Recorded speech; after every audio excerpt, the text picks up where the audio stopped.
Real एक case बताती हूँ यहाँ पे। मैं बैठी थी किसी यूनिवर्सिटी के वाइस चांसलर के साथ, और उन्होंने मुझे लिटरली कहा, are you sure Shweta that you will be able to handle our work?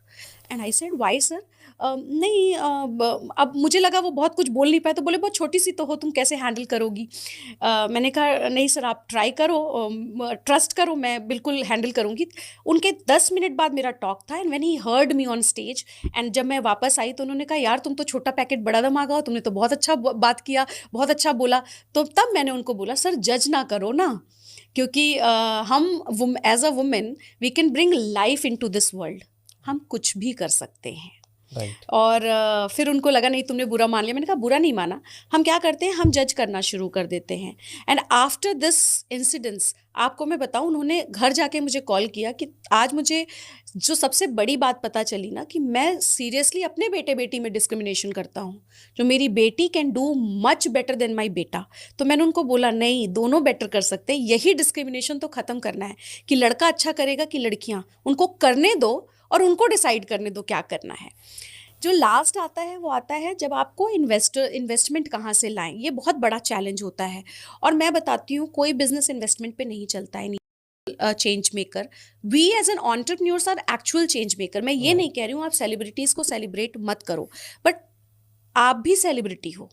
जो 1% चेंज भी ला रहा है ना, सबसे यंगेस्ट पॉपुलेशन है हमारी, और अगर हम एंटरप्रेन्योर्स को सेलिब्रेट करने लगे ना, तो हर घर में एक एंटरप्रेन्योर निकलेगा, और वही एजेंडा होना चाहिए इस वक्त। एजेंडा भी होना चाहिए मैम, ऐसा भी है। और इंडिया में सबसे बड़ा एक मेरे को पर्सनली एक ऐसी चीज़ लगती है, यहाँ पर ना कोई भी एफर्ट्स को अप्रिशिएट नहीं करता, सिर्फ रिजल्ट्स को ही रिवॉर्ड मिलता है, हमेशा रिजल्ट्स को ही अप्रिसिएशन मिलता है। I tell you with an example, लोगों को भी काफ़ी अच्छा लगेगा।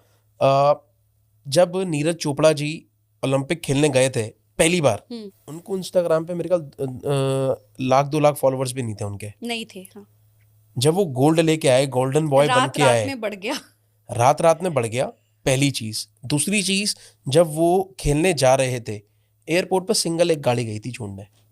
जब वापस आए थे गोल्डन बॉय बन के, मीडिया, भीड़, उनके घर के पास भीड़, थाउजेंड्स ऑफ पीपल। यस।